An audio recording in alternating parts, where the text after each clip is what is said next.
Good evening and welcome to episode 182 of the Private Property Podcast. I'm your host, Zama.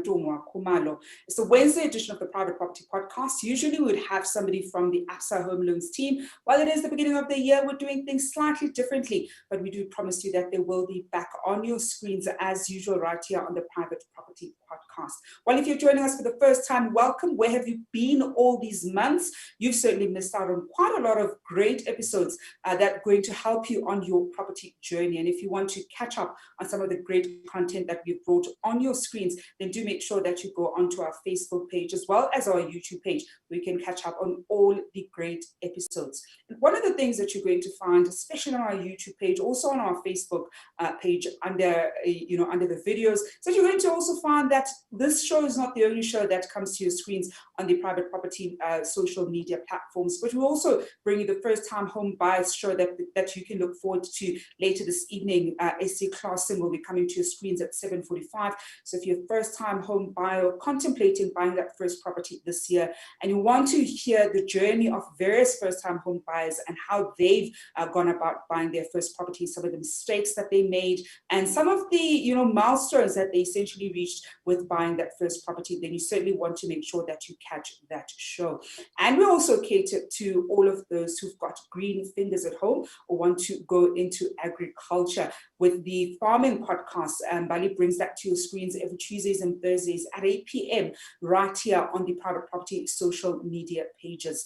And we never leave you alone over the weekend. Chad brings you the Home Shoppers Show, and that is certainly a show that you do not want to miss out on. Also profiling some of the best developments that the country has on offer. He'll be giving you sneak peeks into some of what you can certainly expect should you want to buy in certain estates. So that's some of what you can look forward to right here across the Private Property social media pages.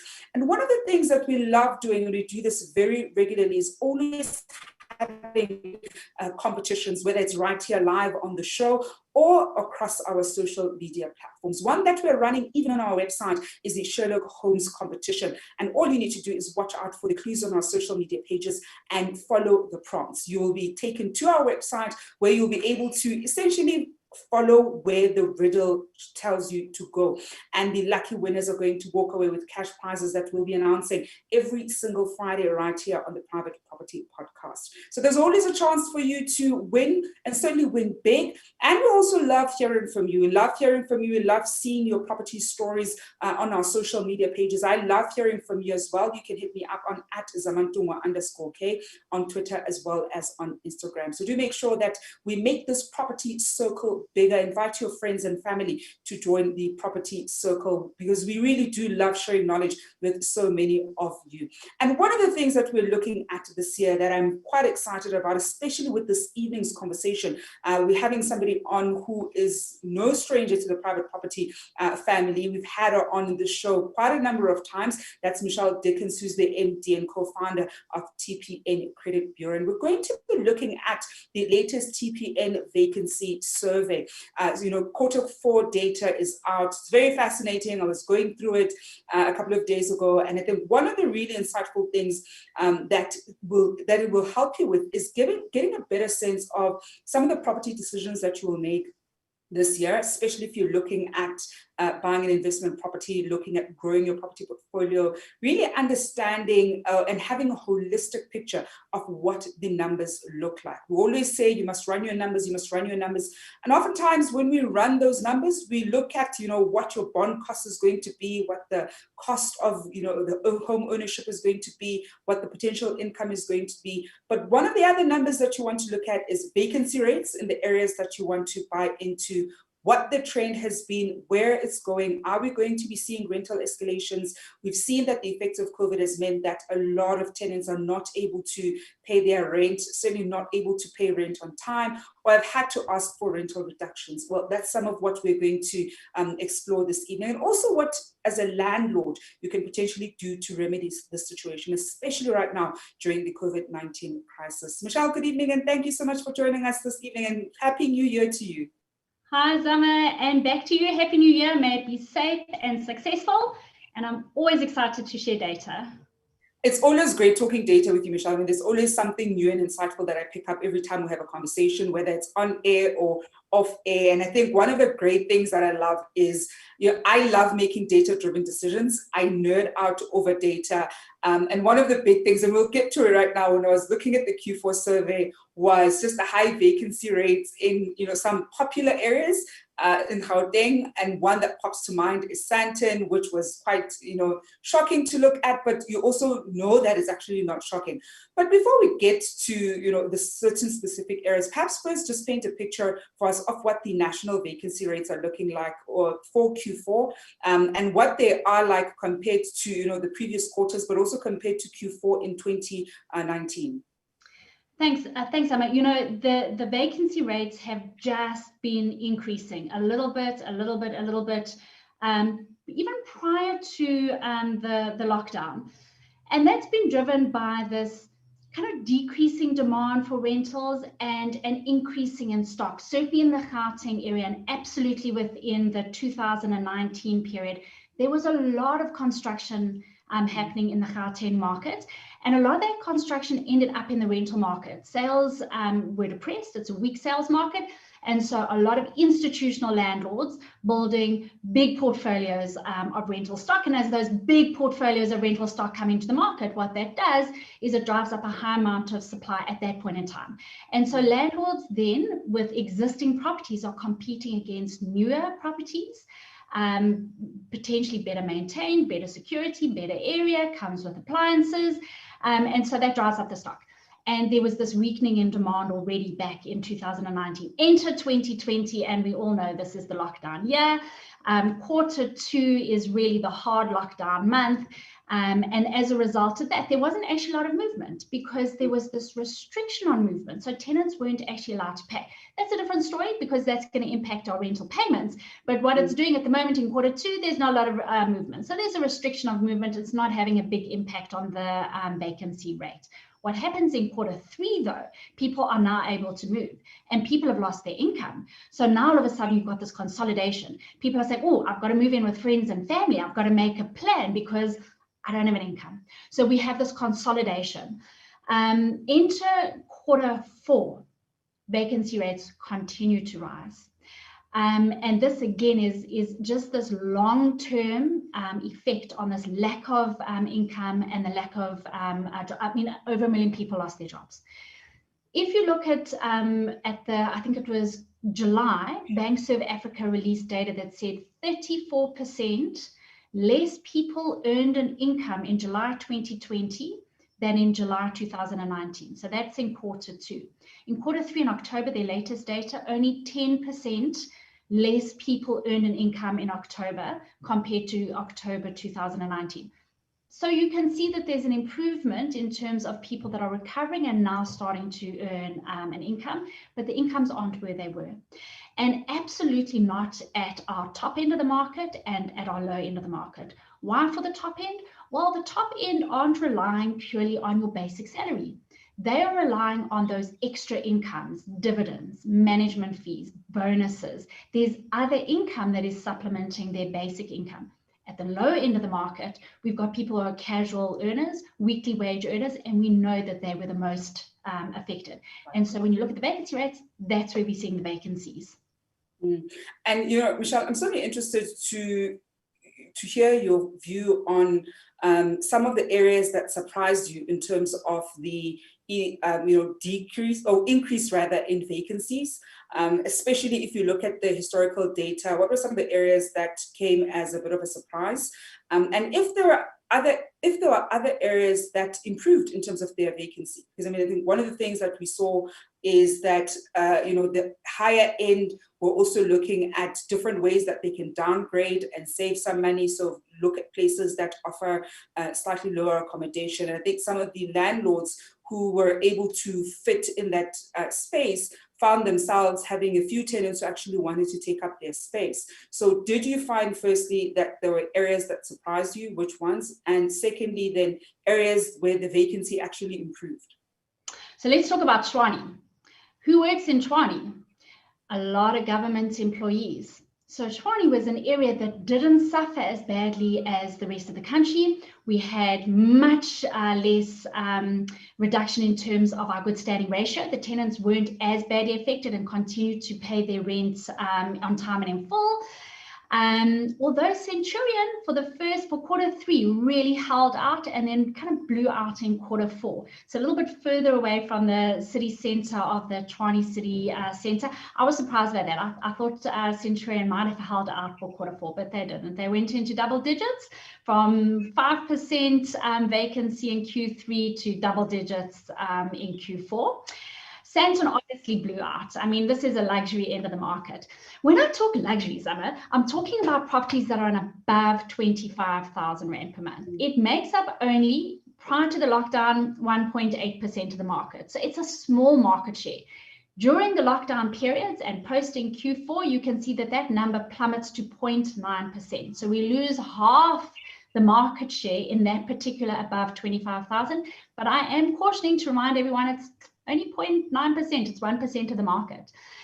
The majority of tenants rent below 7,000 Rand per month. So I'm talking about 76% of tenants are renting below 7,000 Rand per month. Are below 4,500 Rand, that's where the challenge is. The below 3,000, that's where our big challenge is. These tenants are struggling. 18% are unable to pay their rent. That's nearly 1 in 5 tenants unable to pay their rent, and the vacancies are high there. And it's not because there's a lack of demand. There is absolutely demand for properties in that segment of the market. It's the quality of the tenant that our landlords are contending with. 4,500 to 7,000 Rand doing very well, and then our 7,000 to 12,000 Rand rentals, really, this is the sweet spot at the moment. And areas that are doing nicely, the Western Cape is still doing well. So our northern suburbs, you have more affordable, bang for your buck type of properties in the northern suburbs. So we're sitting at 9% vacancies, below the double digits vacancies. Our Atlantic Seaboard, 24% vacancy rate in the Atlantic Seaboard. Again, speaking to our luxury end of the market. And who rents? We lost our international market, right? So we're not just talking about long-term rentals. You then have this implication of the short-term rentals that need to come back. They need to be rented. There's no one visiting, so let's push them back into the long-term rental market. What does that do? It increases the supply in the area.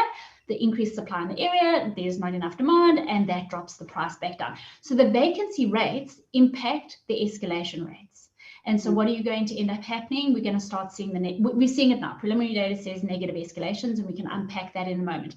Other areas that surprised me, I mean, Soweto continues to sit at 18%, but they maintained that. So they didn't decrease, they didn't improve, they just stuck out at their 18%.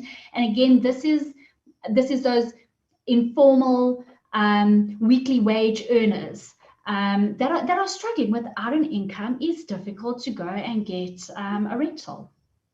I'm actually surprised that Soweto didn't go up because of that reason, Michelle, because I mean, you would think that given that it's a slightly lower LSM and they were hardest hit by especially the hard lockdown and the knock-on effects of the COVID-19 crisis, that perhaps their vacancy rates would have gone slightly higher than the normal 18% because of the type of tenant that they're typically servicing. So I'm actually quite surprised that we didn't see it going slightly higher.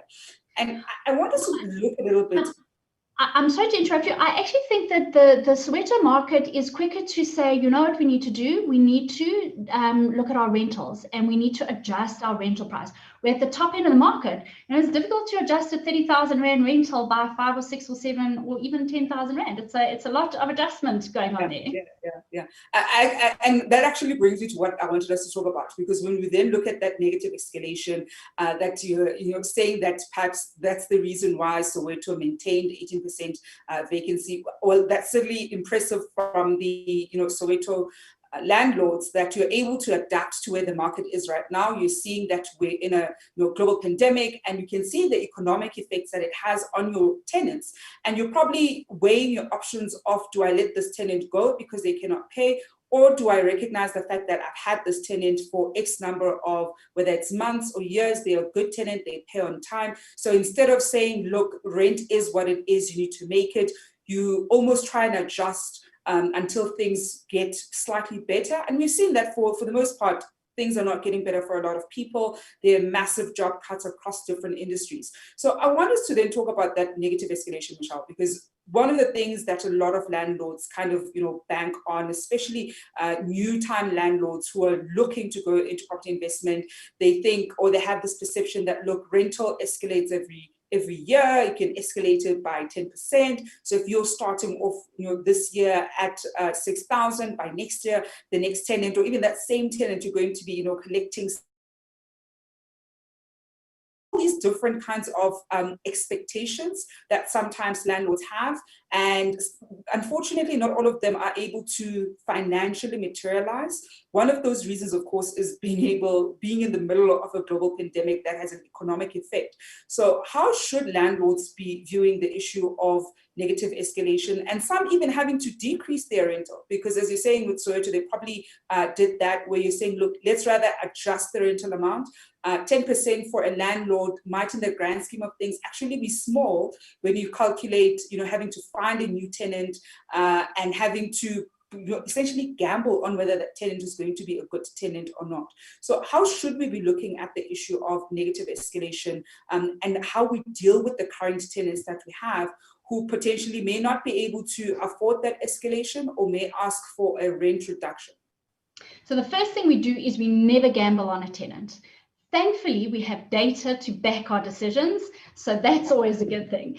And what we do is we don't just bank on the tenant at the time of application, but we look at the tenant with TPN right throughout the journey of the tenant. So what is changing in their credit behavior that is an early warning indicator for us that your tenant is under distress, that they are not able to make their other payments. Typically, the pyramid of payment is as such that the roof over your head is your first payment. And it doesn't matter whether that's your mortgage, house that you live in, or the rent that you are paying. Roof over your head is your first payment. And so when we look at a tenant's credit profile, we can see, oh, look, they're not paying their other credit agreements. That's trouble brewing, that they may not be able to pay their rent in the future. And so when you're looking to make an assessment, my tenant's asking for a rental reduction, what kind of information should I be using to assess whether or not that is appropriate? We went out and we said, guys, if tenants are unable to move and there's a restriction on tenant movement, absolutely negotiate with your tenant, because you're stuck with them, they're restricted, the legislation doesn't let them move. The courts are closed to evictions, so negotiation is your best bet at the moment. The market that we're in now is, well, you can still get a court order, you can evict your tenants. The problem is that we know that the courts are delayed. There's a couple of things. We went into recess over the December period. We know that the courts are delayed, and we know that the judges, when handing down the evictions at the moment, we're not saying, tenant, you can now move in 2 weeks, 1 week, 30 days. It's a long period of time the tenants are being given to adjust and move out. So you're stuck with your tenant even though you've got your eviction order. So right now it's a case of saying, okay, let's make the best of a bad situation. If I'm going to negotiate with my tenant, I need to understand what has impacted their ability not to pay the current rent price. So have they lost their rent, their income? Have we had 2 incomes and now we're down to 1 income? What has impacted their ability to pay the rent? You look at numbers like this 30% rule of income, rent to income. It's a number that gets bandied around a lot. The banks use it as kind of the top end point of affordability that they're prepared to lend to. If you go and read, my holiday reading, by the way, was Barack Obama's book. It was just, the man writes the most eloquent stories. It was beautiful. But one of the stories that he was writing about was when we had the subprime crisis. Some of the legislation that they passed again spoke to, if we are going to give people the ability to recover, we're going to limit the repayment to 30%. So if they've lost the income and now we're looking at the rental, what does that number look like? Is it a permanent loss? Is it a long-term loss? Is it something, because if it's a permanent loss, it doesn't matter that you reduce the rental. If they're not earning income, you need to cancel, the tenant needs to move out. So each case needs to be looked at on a case-by-case basis. I certainly want to hear from our landlords who are watching the show. What has been your experience last year with your tenants? Did you find that you had to either decrease rental? Did you have to go into an agreement with them, especially during that period of the hard lockdown? If we look at Q2, there were quite a lot of people who were in distress who weren't able to earn an income because they essentially needed to move around to be able to move an income, and they were affected by the lockdown that we had and the after effects. So I certainly want to hear from you if you're watching us at home and you're a landlord. How did you go about, even dealing with that matter? Was rental, did you have to have a rental freeze almost, where you're saying, look, I'm not going to escalate rental, I'm going to stay with you, going to try and see if we can weather the storm? Do share your experience with us down here below. We're going to be taking your questions and comments shortly. And the tenants who are also watching, I also want to hear from you. Did you end up finding yourself perhaps in a difficult situation where you ended up having to either negotiate for rental to go down because you didn't want to have to move and find a new place, and you thought rather start with the landlord that you have now as opposed to trying to first look for a new place? How did you kind of find a middle ground with your landlord, and were they accommodated? Because I think I've been listening to a lot of different chatter, and I'm in various groups with different landlords.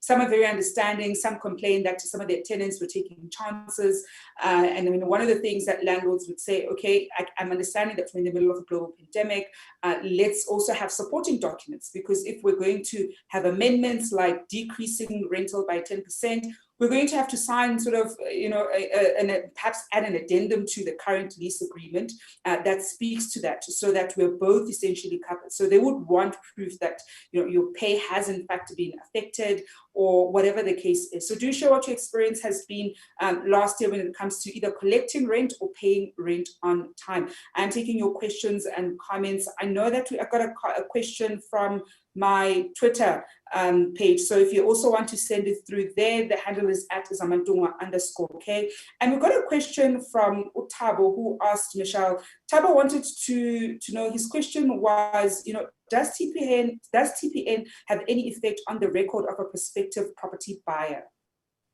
So TPN's data comes into the central TPN database credit bureau, and we supplement that with alternate credit data, your TransUnion data, your judgments, your defaults, how you pay your other payment profile information, your qualification information, what deed property you have, all sorts of other information. We use that to create a score on you.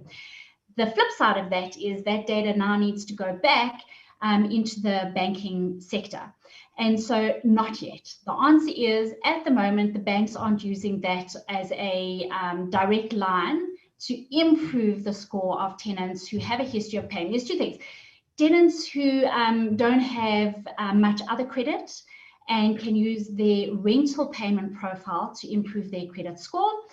And so it's not a generic, yes, we use it for every single transaction, but it can be used to motivate. So if you know that you've got a good TPN credit score and you've been paying your rent, that data then can be presented to the bank as part of the motivation. And I know that gets used a lot. And it's not just used in the home loan application process, but it's in the car finance application process. So I know that tenants have created their profiles, made sure that they look quality, and then use that data to motivate with the banks themselves through their bond originators or through their credit lenders directly. And it becomes such an important tool to be able to use, Michelle, especially when you're starting off. I mean, if I look at when I bought a car, I'm sure my credit score was not, and I didn't know I didn't know much about, credit scores. I read up a little bit about it, but back then there also just wasn't that much data that guided a South African with this. There was quite a lot of data about how they do it in the US and the UK and other parts of the world. And I already know I got a high interest rate for my car. I wish I knew better, and I fought slightly harder, especially because I had a credit card. It was being serviced very regularly. I had I think I had a fairly decent credit score. I didn't have a lot of credit, but of the credit that I had was always being paid on time. So really buying the car was the first big credit that I got, and the interest rate was so high. And at the time, I wasn't even aware that it's a high interest rate. I think it's only now when I look at that, it's like prime plus X amount. And it's like, oh my God, what was I thinking? And it certainly is one of those things that I think as, young professionals who don't know that much tend to fall into the trap of being quoted high interest rates and not being able to, or not even knowing how we can negotiate them because we simply don't know better. And I think that's one of the reasons why even for this show and the other shows across the private property social media platforms, it's so important for us to better understand how the financial institutions view our profiles, what we can to potentially, plead our case and mitigate in the event where we're being quoted high rates so that we get the best rate as possible. Because when I think about it, I've never had a late payment. I've never had anything bounce. I'm thinking, why is my, interest rate, why was it so high? But Michelle, one thing I actually wanted to explore, and you touched on it earlier on, is this, solution. And I see Semi Makhatsa, one of our regulars, saying, how's my credit score of 654? How does that fare? So Michelle says that's a great credit score. And I think that's one of those things that we always get, right, Michelle? People always wanting to know how is their credit score at this certain number and whether or not it's a good credit score. If it's possible to get a perfect credit score, I mean, I always wonder, what do you do to get the perfect credit score? And by perfect, I mean actually like get the full marks, regardless of which credit bureau scores you. If the max score is like 800, can you actually get an 800? I often wonder about that. I feel as though I should probably be in that percentile, but I never quite get to the full score. And maybe it's the overachiever in me wanting, full marks for something. But Michelle, something I wanted to explore is, what the potential solution for current landlords may be. So you've already got tenants, perhaps some of them, their lease agreements are about to expire, and you are looking at your 2021 plans in terms of how to best structure your portfolio and buffer it as much as possible, because you don't want to make the mistakes of taking on a tenant and perhaps they end up being a bad tenant, even though you may do all your checks. What are some potential solutions that landlords can essentially think about implementing this year that can perhaps buffer them slightly when it comes to dealing with their tenants? Okay, so the first thing is that we need someone in the property. Zama, having a vacant property is not helpful. So right now, you're competing against other landlords. And so what we need to know is what tenants need. Tenants need security. They need something that is cost effective, that they can budget on, and that is secure and clean and well maintained. So what do I mean by that is if your neighbor next door is renting out their property and they've got good security, what can you do to make your property equally as perceivable secure or as actually secure? That's the first thing. The second thing is that tenants want predictability in what they are paying, and that includes the utility costs. So prepaid utility means that I'm in control of what I'm spending, versus postpaid, which can really start to increase, especially as we're all working from home, and we're all homeschooling now, and we're all using up electricity as all our kids sit trying to be online and online schooling, etc., etc. So predictability of costs. Now let's talk about what the rental cost is. And that means understanding what the properties are renting for in your area at the moment. And we're able to help with that from a rental price perspective. But it's not just that. It's about having a look and saying, look, I know I was getting, and we're seeing negative escalation creeping into the market nationally across the whole country. Gauteng, it's there, Western Cape, it's there, KwaZulu-Natal, in all the markets up until below 3,000 Rand, which, as I said, there's still a lot of demand. So it's about understanding that you're not going to be able to push through your 10% on average. Yes, there are some people that are still renting for below market value. They haven't adjusted and caught up yet.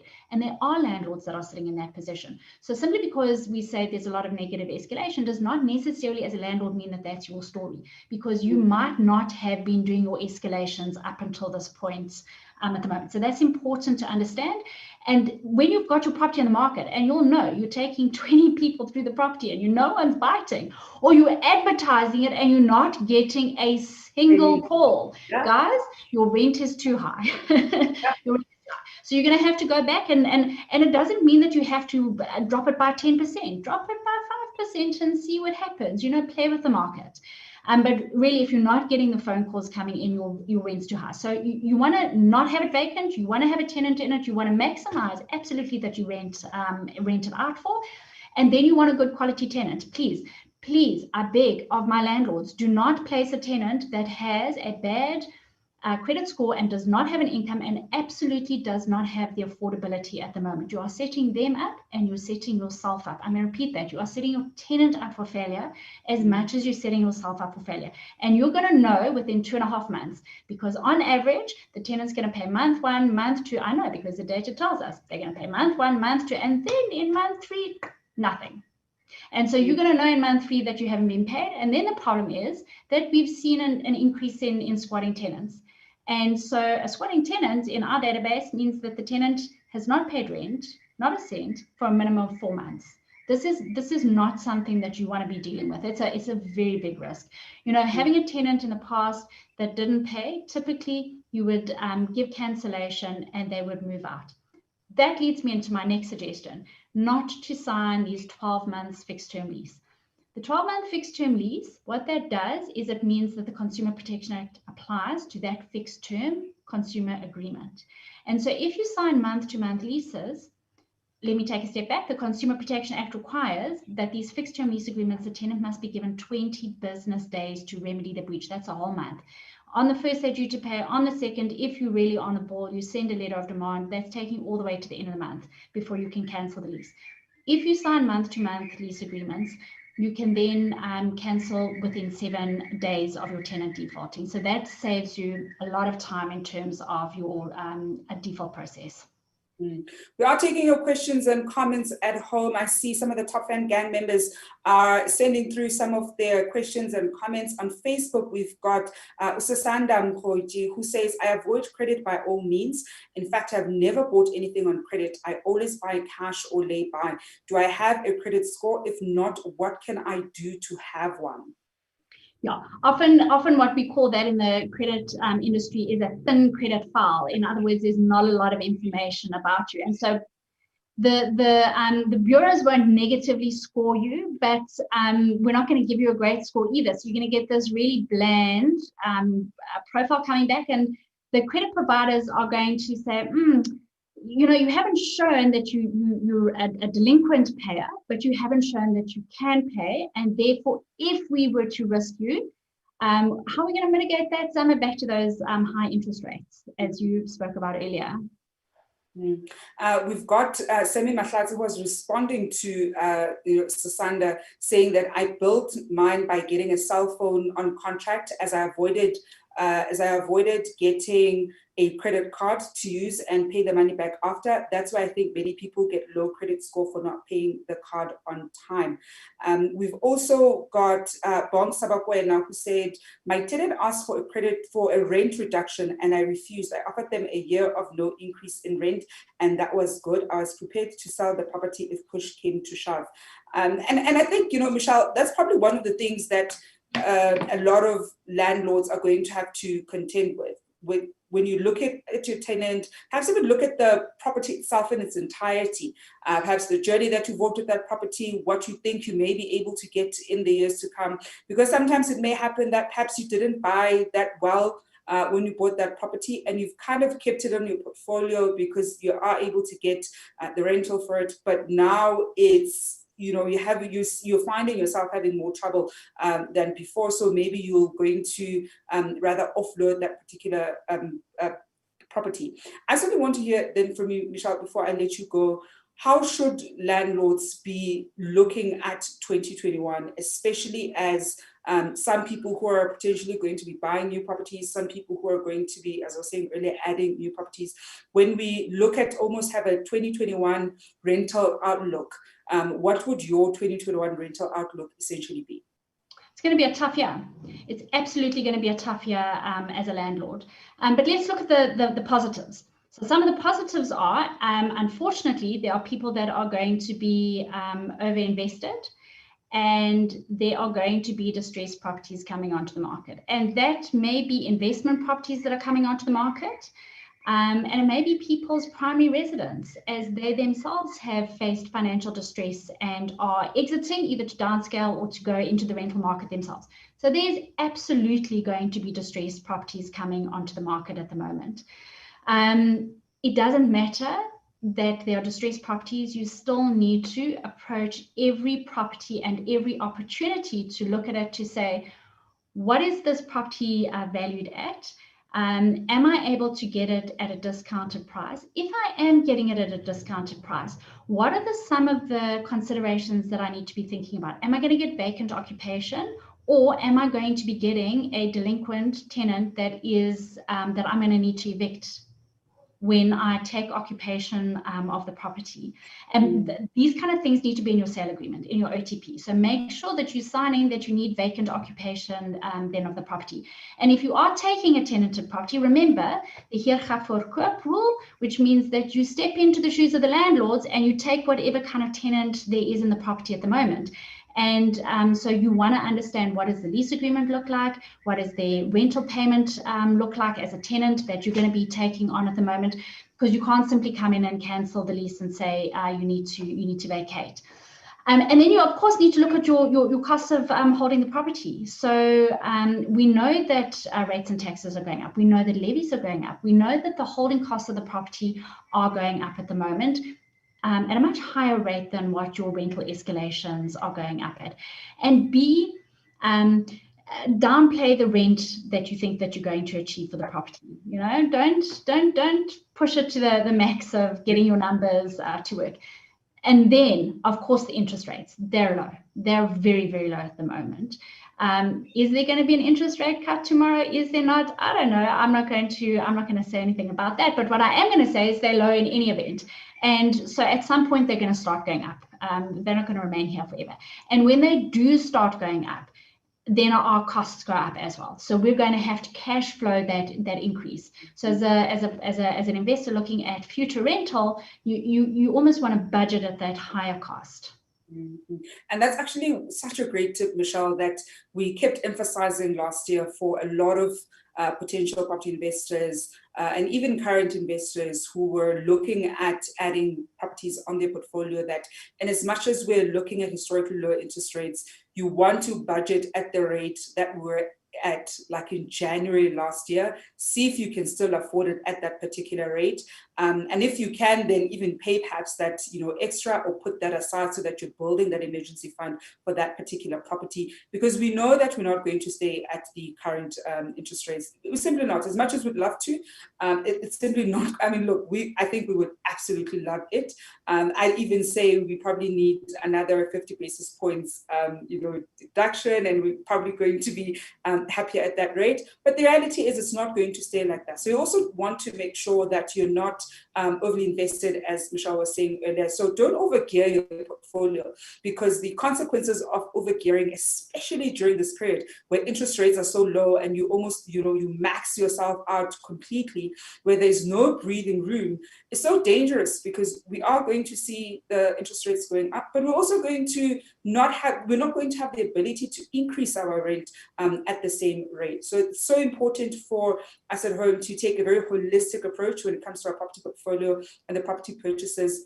Really understand what the costs are of that particular property. Because I think, Michelle, this is one of those things that I'm sure people sometimes tend to stumble on, even first-time home buyers, where you're not quite, you don't have the best picture of the overall cost of having a property. And I think it's an added cost the moment you have a tenant on. So if you've outsourced it, there's obviously that management fee. If you've insourced it, there's having to deal with the repairs that may arise. And so if you haven't budgeted for all these things, you're going to find yourself in quite a difficult situation. Michelle, I want us to leave it there this evening. Thank you so much for joining us. I know we're going to be having you plenty of times this year as we navigate our property portfolios and have a good understanding of what our credit score plays in our property journey. Thank you so much for joining us. Thanks, Sam. Always a pleasure. And that is Michelle Dickens, who's the MD of TPN Credit Bureau. And that certainly has been a great episode. I've certainly enjoyed spending this evening with you. I'm sure some of you have been following us on social media, following the conversation. I'm seeing all the comments going on. You're probably watching this, and your other screen is the US inauguration. We certainly do love hearing from you. So let's keep the conversation going down here on our social media platforms.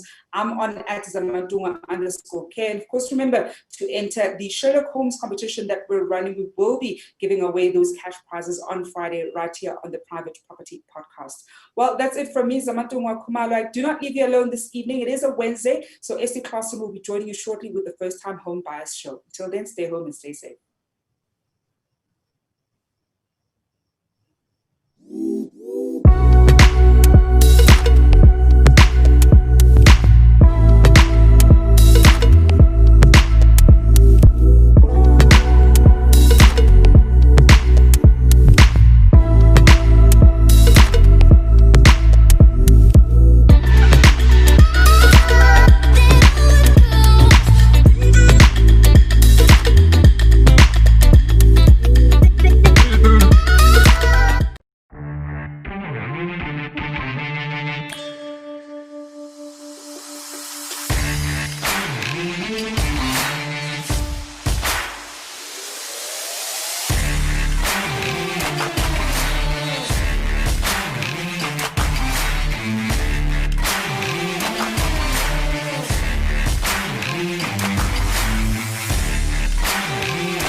Besides the beautiful beaches, sunny skies and how central everything is, what I really love about Umhlanga is the people.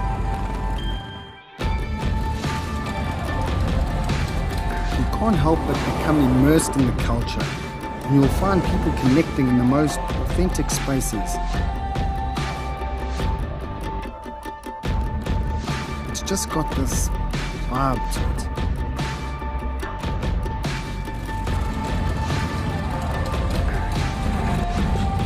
It's hard to think that only a few years ago, these business parks and homes were mostly sugarcane.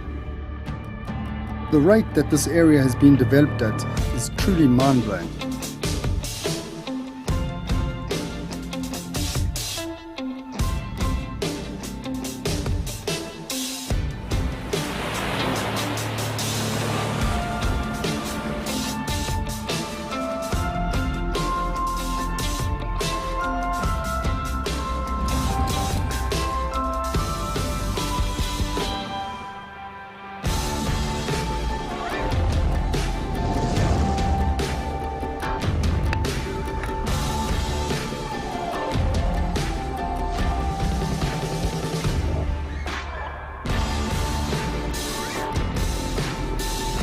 Especially with the fast pace of life these days, we really pride ourselves in being that bright spot in a person's day. You'll see everything from advocates and CEOs to creatives and students who pop into our spot for that short moment to escape. There's just so much life and energy in this area, and after a hectic week, there's nothing better than stopping in at Mount Edgecombe Country Club for a relaxed round of golf.